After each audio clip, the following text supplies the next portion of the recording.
नमस्कार, good news Bharat में आप सभी दर्शकों का स्वागत है। मैं संजीव शर्मा और आइए देखते हैं गुड न्यूज़ भारत पर आजमगढ़ की खबरें फटाफट अंदाज में।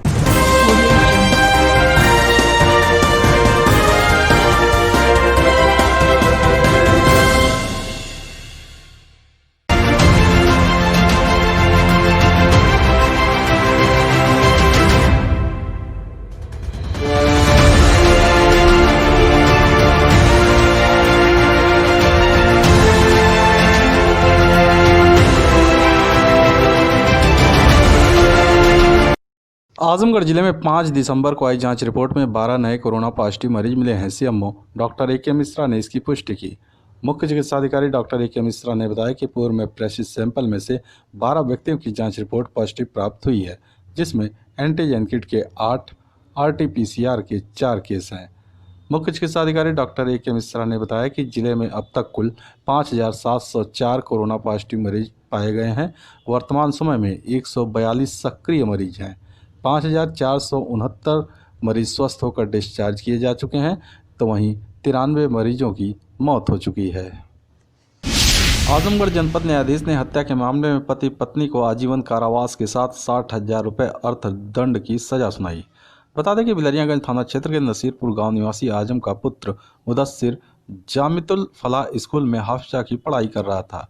घटना की रात उसका लड़का लगभग 8 बजे खाना खाकर घर के बाहर टहलने के लिए निकला। देर रात जब वह घर वापस नहीं लौटा तो उसके परिजन खोजने के लिए निकले। 26 फरवरी 2016 को आजम को पता चला कि किसी लड़के का शव बिलरियागंज बाजार निवासी ईशा अहमद के घर में पड़ा है। इस सूचना पर जब वह वहां पहुंचा तो देखा कि उसके बेटे का शव घर के एक भगोने में उबले हुए पानी में पड़ा था। इस मुकदमे के वादी को शव देखकर पूरा विश्वास हो गया कि मेरे बेटे की हत्या कर पहचान छिपाने के लिए उसका चेहरा झुलसा दिया गया है। इस मामले में बिलरियागंज थाना पुलिस ने अय्यूब नगर निवासी मोहम्मद ईशा और उसकी पत्नी काफिया के विरुद्ध हत्या का मुकदमा दर्ज कर आरोप पत्र न्यायालय में प्रेषित किया था। मुकदमे के परीक्षण के दौरान अभियोजन पक्ष की तरफ से इस मुकदमे की पैरवी कर रहे शासकीय अधिवक्ता प्रियदर्शी पीयूष कुमार त्रिपाठी ने इस मुकदमे के वादी आजम, इरशाद अहमद, मोहम्मद जाबिर, महफूज Ahmad, doctor Vinay Kumar, head constable शिवभंजन प्रसाद, तत्कालीन थानाध्यक्ष रुपेश कुमार सिंह को बतौर साक्षी पेश किया और तर्कों को रखा। अदालत ने उभय पक्षों के तर्कों को सुनने के बाद हत्या के दोषी मोहम्मद ईशा और उसकी पत्नी काफिया को दोषी पाते हुए आजीवन कारावास की सजा सुनाते हुए 60,000 रुपये अर्थदंड भी लगाया। आजमगढ़ शहर के आवास विकास कॉलोनी चौराहे के पास डॉक्टर इम्तियाज वाली गली में गैलेक्सी फर्नीचर शोरूम का AIMIM के प्रदेश अध्यक्ष शौकत अली ने फीता काट कर किया भव्य उद्घाटन। इस दौरान मीडिया से बातचीत में गैलेक्सी फर्नीचर के प्रोप्राइटर अरमान खान ने बताया कि उनके यहाँ बॉम्बे अलमीरा के सभी लेटेस्ट ब्रांड उपलब्ध हैं, साथ ही इलेक्ट्रॉनिक्स के होम अप्लायंसेस भी मौजूद हैं। शादी विवाह के सीजन में किसी को भी अन्य जगहों पर जाने की ज़रूरत नहीं पड़ेगी। गैलेक्सी फर्नीचर शोरूम में एक छत के नीचे सभी सामान उपलब्ध हो जाएगा। अरमान खान ने बताया कि अन्य कंपनियों के लोग बेड, सोफ़ा आदि पर मात्र 2 साल की गारंटी ही देते हैं, लेकिन उनकी कंपनी पूरे 5 साल की गारंटी देती है। इस दौरान यदि फर्नीचर में कोई फॉल्ट आएगा तो उसे तुरंत बदल कर वापस दूसरा दिया जाएगा। इसके साथ ही आसपास के ज़िलों में फ्री होम डिलीवरी भी कराया जाएगा। यदि कोई व्यक्ति शादी विवाह के सामान की खरीदारी उनके शोरूम तक से करता है तो उस व्यक्ति के घर तक सारा सामान फ्री में पहुँचाने का काम किया जाएगा। हमारा ये है कि जो भी हमारे पास प्रोडक्ट है फर्नीचर का, और ये अलमारी जितनी हमारी बॉम्बे अलमीरा की, हमारा अपना एक ब्रांड है बॉम्बे अलमीरा। हमारी अलमारियों की 10 साल की गारंटी है, लॉक की, कलर की, उसकी पेंट की, हर चीज़ की गारंटी है 10 साल की। जो बेड है लोग 2 साल की गारंटी देते हैं आमतौर पे, क्योंकि यहाँ वहाँ से लाते हैं माल। हमारा यहाँ अपना प्रोडक्ट है तो हमारा 5 साल की बेड की गारंटी है। सड़ गया, घुन गया, टूट गया, आप ला के फेंकिए, लिखित भी देंगे हम पेपर, जबान से नहीं कह रहे हैं। सोफ़े की 5 साल की गारंटी है हमारी। दूसरा जो हमारे यहाँ सारा सामान लेता है शादी का, कहीं भी हो, आजमगढ़, मऊ, जौनपुर, ये अगल बगल जो अपने ज़िले हैं, होम डिलीवरी तो हमारी फ्री रहेगी। खाली आप आइए, ऑर्डर दीजिए हमारे यहाँ, सारा सामान लिस्ट बनाइए, आपके घर पे हमारी गाड़ी छोड़ के आएगी, होम डिलीवरी फ्री रहेगी। ये हमारे यहाँ की स्पेशल सुविधा है। और शहर में अदर कहीं पे भी नहीं, आप लाखों का सामान लीजिए, कोई आपको फ्री नहीं देगा, ये हमारे यहाँ फ्री है। आजमगढ़ शहर में पहुंचे AIMIM के प्रदेश अध्यक्ष ने कांग्रेस को डूबता जहाज बताते हुए कसा तंज। प्रेस कॉन्फ्रेंस में मीडिया से बातचीत करते हुए एआईएमआईएम के प्रदेश अध्यक्ष शौकत अली ने कांग्रेस पर तंज कसते हुए कहा कि कांग्रेस डूबता हुआ जहाज है, इसके साथ जिसने भी सवारी की डूब गया। उदाहरण देते हुए उन्होंने कहा कि 2017 के चुनाव में यूपी में सपा ने गठबंधन किया तो सपा डूब गई। इसी तरह बिहार चुनाव में तेजस्वी के साथ गए, उनकी पार्टी डूब गई। कर्नाटक में जनता दल सेकुलर से गठबंधन कांग्रेस ने किया, उनको भी ले डूबा। शौकत अली ने आगामी 2022 के विधानसभा चुनाव में भाजपा को रोकने के लिए सभी रीजनल पार्टियों को एक होकर चुनाव लड़ने की बात कही। उन्होंने कहा कि 2022 के विधानसभा चुनाव में एआईएमआईएम पूरी मजबूती के साथ अपने उम्मीदवारों को यूपी में चुनाव लड़वाएगी। बताऊं, कांग्रेस एक डूबता हुआ जहाज है। कांग्रेस पे जिसने भी सवारी की वो डूब गया। अखिलेश यादव ने इनसे अलायंस किया विधानसभा के इलेक्शन में, अखिलेश डूब गए। जा करके इन्होंने बिहार में तेजस्वी से अलायंस किया, तेजस्वी को ले डूबे। तो कर्नाटक में आप जेडीएस से इन्होंने, जनता दल सेकुलर से इन्होंने किया, कुमारस्वामी से, वहाँ भी वो डूब गए। तो कांग्रेस एक डूबता हुआ जहाज है। हम कांग्रेस की बात नहीं कर रहे, मैं रीजनल पार्टियों की बात कर रहा हूँ। तो आपको क्या लगता है कौन कौन सी पार्टियों को एक साथ आना बीजेपी को रोक पाएंगी? 2022 का इलेक्शन मजलिस इत्तेहादुल मुस्लिमीन पूरी मजबूती के साथ उत्तर प्रदेश में अपने कैंडिडेट लड़ाएगी और हम ये चाहेंगे कि बीजेपी को रोकने के लिए सेकुलर पार्टियों को एक साथ इकट्ठा होकर के, और जब तक उसमें एमआईएम नहीं होगी ये लोग बीजेपी को नहीं रोकेंगे। तो क्या आजमगढ़ शहर में सुरक्षा व्यवस्था को लेकर पुलिस ने निकाला फ्लैग मार्च। बता दें कि एसपी सुधीर कुमार सिंह के निर्देश पर सीओ सिटी राजेश कुमार के नेतृत्व में पुलिस ने शहर के पहाड़पुर तिराहे से रूट मार्च निकाला, जो शहर के तकिया, कोट किला, पुरानी कोतवाली चौक, मातवरगंज, बड़ादेव मोहल्ले से होता हुआ शहर कोतवाली में जाकर समाप्त हुआ। इस दौरान सीओ सिटी ने बताया कि शहर में सुरक्षा व्यवस्था चाक चौबंद रहे, इसलिए प्रत्येक माह रूटीन मार्च निकाला जाता है ताकि लोगों के मन में सुरक्षा का वातावरण पुलिस के प्रति बना रहे। देखिए, रूटीन वे में हम लोग यहाँ पे शहर में अक्सर आप लोगों ने देखा होगा कि लैंड ऑर्डर आदि को कायम रखने के लिए बीच बीच में हम लोग शांति मार्च निकालते रहते हैं। एक हमारे पास रंगरूट भी आए हैं, ट्रेनिंग हो रही है सारी फोर्सों को बुला करके। इससे बीच बीच में एक अभियान चलता रहता है ताकि पब्लिक में सुरक्षा का वातावरण व्याप्त हो और लोगों को लगे पुलिस हमारी सुरक्षा के लिए मुस्तैद है।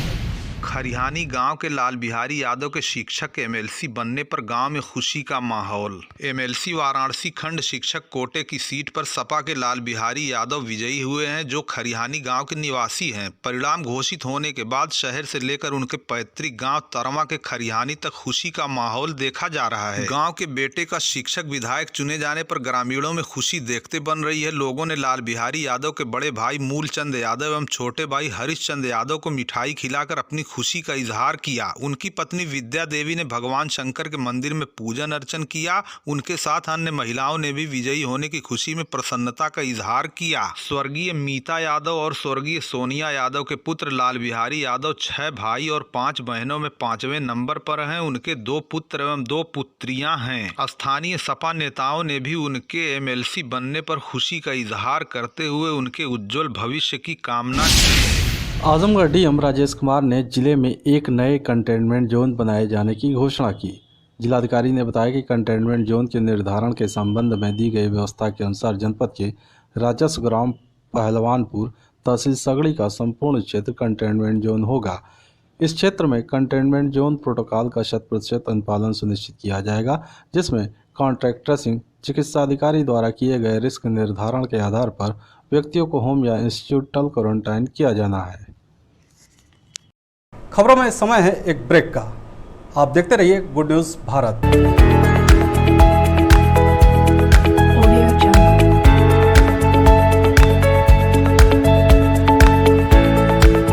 ब्रेक के बाद एक बार फिर से आपका स्वागत है और आइए देखते हैं आजमगढ़ की खबरें फटाफट अंदाज में।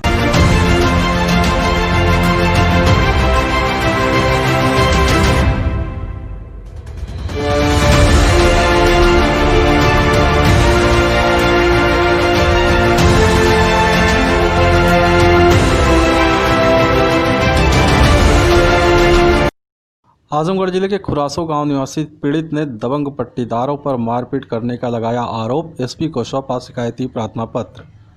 पुलिस अधीक्षक कार्यालय पहुंचे फूलपुर कोतवाली क्षेत्र के खुरासो गांव निवासी रूदल ने बताया कि वह आबादी की जमीन पर मकान बनवाकर काफ़ी समय से परिवार के साथ रह रहा है। बीते 2 दिसंबर को उसी जमीन पर कब्जा करने की नीयत से दबंग पट्टीदार गोलबंद होकर लाठी डंडे से मार पीट कर परिवार के 5 सदस्यों को घायल कर दिए। इस बात की शिकायत उसने मुकामी थाने में दर्ज कराई, लेकिन कोई कार्रवाई नहीं हुई। पीड़ित ने पुलिस अधीक्षक को शिकायती प्रार्थना पत्र सौंप मांग किया है कि आरोपियों के खिलाफ सख्त कार्रवाई की जाए। हमारी ज़मीन थी जिसमें बुजुर्गों ने पहले से ही रह रहे हैं, उस पर लाला आए थे सर्वे करने, जिस पे उन्होंने क्या नाम है वो लेकर लाठी कुल्हाड़ी से हम पर अपना नाम दर्ज कराने के लिए हमला किए। कौन थे वो लोग? दुर्गा यादव, राजेश यादव, उमा शंकर, दया शंकर और अब इस समय रतिलाल, इस समय क्या नाम है वो उनका बड़ा लड़का रामा शंकर आया है और बार बार धमकी दे रहा है कि मैं तुमको चाकू से मार कर फेंक दूंगा और जाकर 5,000 रुपया जमा करा के जमा करा। किस तरह के लोग हैं ये लोग? ये दबंग हैं, सरकारी ज़मीन पर भी कब्जा कर लिए हैं।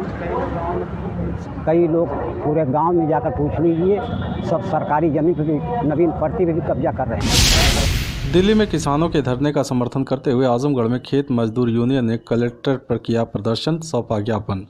जिलाधिकारी कार्यालय के सामने प्रदर्शन कर रहे उत्तर प्रदेश खेत मजदूर यूनियन के पदाधिकारी इम्तियाज बेग ने बताया कि किसानों के धरने का समर्थन करते हुए राष्ट्रपति के नाम संबोधित ज्ञापन डीएम को सौंपते हुए मांग किया गया है कि कृषि बिल को वापस लिया जाए, नया बिजली अध्यादेश समाप्त किया जाए, किसानों खेत मजदूरों को 10,000 रुपये पेंशन दिया जाए, गन्ना के मूल्य को 500 रुपये प्रति क्विंटल किया जाए और जो भी व्यापारी या अन्य लोग निर्धारित मूल्य से कम रेट में फसलों को खरीदते हैं तो उसे अपराध घोषित किया जाए। जो प्रदर्शन आज पूरे देश खेत मजदूर यूनियन की तरफ से जो किसानों का आंदोलन दिल्ली में चल रहा है, उसी को लेकर के है। आपकी मांगे क्या है प्रमुख? हमारी मुख्य मांगे है कि सरकार ने जो 3 किसान विरोधी कानून बनाया था उसको वापस लिया जाए। MST मिनिमम प्राइस मूल्य सब गारंटी दी जाए कि हम खरीदेंगे, वरना जो भी खरीदना उसको अपराध घोषित किया जाए, उनको जेल भेजा जाए।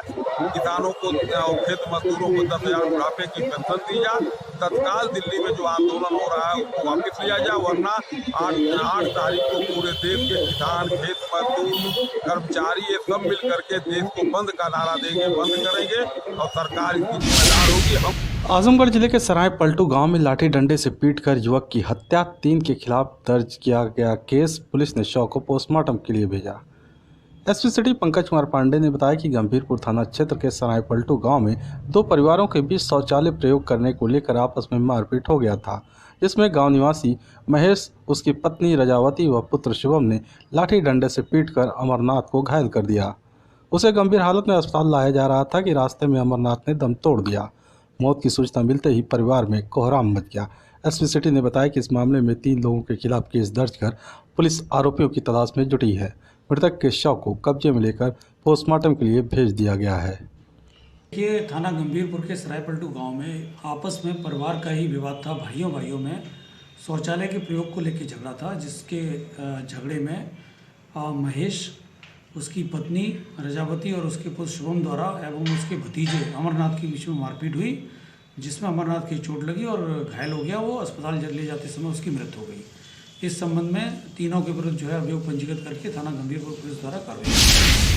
रोआपार में कराए गए विकास कार्यों में वित्तीय अनियमितता को डीएम ने गंभीरता से लिया। ग्राम प्रधान को कारण बताओ नोटिस जारी।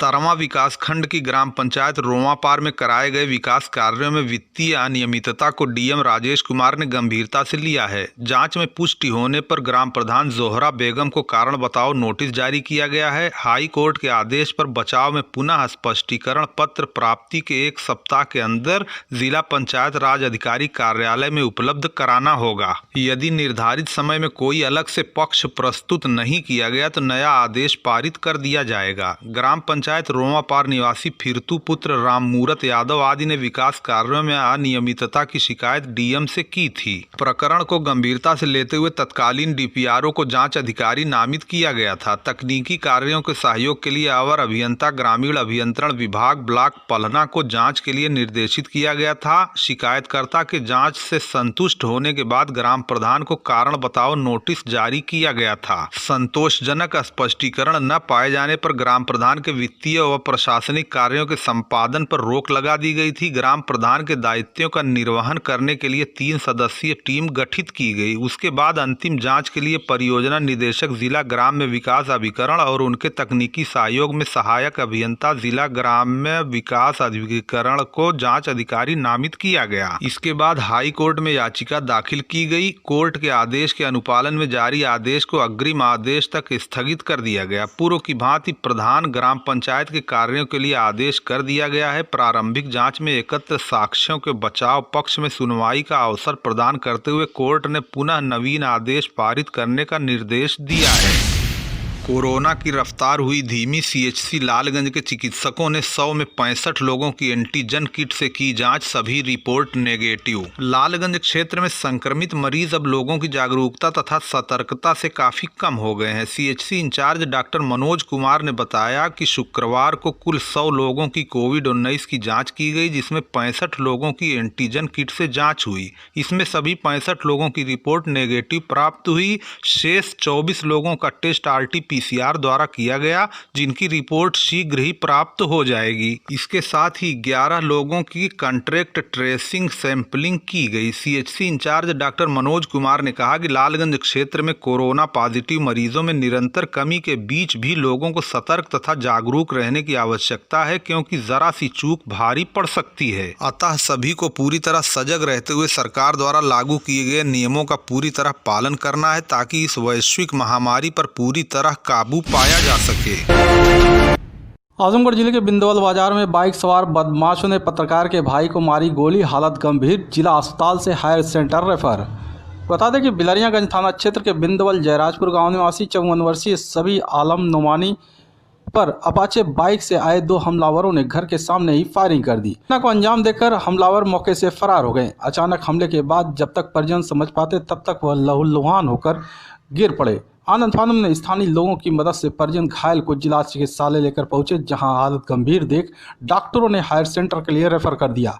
घटना की सूचना मिलते ही पुलिस अधीक्षक ग्रामीण अपने हमराइयों के साथ मौके पर पहुंचे और जांच में जुट गए। हमला किसने किया, अभी तक स्पष्ट कारण पता नहीं चल सका है। बताते चले कि शबी आलम के छोटे भाई खुर्रम आलम एक टीवी चैनल में जिला संवाददाता के रूप में कार्य कर रहे हैं। घटना की सूचना मिलते ही अस्पताल पर पुलिस के साथ ही भारी संख्या में शुभचिंतकों का इकट्ठा हो गए। एसपी ग्रामीण ने बताया कि घटना की जांच की जा रही है, बदमाश जल्द पुलिस की गिरफ्त में होंगे। आज शाम लगभग 4 बजे बिंदवल के रहने वाले शबी आलम नोमानी, जो कि लगभग 55 वर्ष के थे, जब वो मेडिकल की दुकान पर दवाई लेने जा रहे थे तो 2 अज्ञात बदमाशों द्वारा, जो एक सफ़ेद अपाची पर थी, बिना नंबर की थी, उन्हें गोली मारी गई। उनके पेट में गोली लगी, उन्हें तत्काल हॉस्पिटल लाया गया है। वो उपचाररत हैं और उपचार किया जा रहा है, फिलहाल खतरे से बाहर हैं। इसमें एक CCTV फुटेज भी मिला है, जिसमें दोनों बदमाश बैठे दिखाई दे रहे हैं। एक ने गमछा बांध रखा है, एक ने हेलमेट लगा रखा है। उसी के आधार पर इनकी पहचान करने की कोशिश की जा रही है। फिलहाल जो घायल पक्ष है उसके द्वारा किसी रंजिश होने से इनकार किया गया है, लेकिन इस संबंध में क्यों ये हुआ, इस संबंध में भी जानकारी की जा रही है और 3 टीमें मेरे द्वारा इसमें गठित की गई हैं अभियुक्त तो केस को वर्कआउट करने के लिए, अभियुक्त को गिरफ्तारी करने के लिए, और इसमें बहुत जल्दी गिरफ्तारी की जाएगी। वर्तमान में अभियुक्त की हालत स्थिर है और ऑपरेशन चल रहा है और जो डॉक्टर्स हैं उन्होंने बताया कि अभी ठीक है, हालत ठीक है।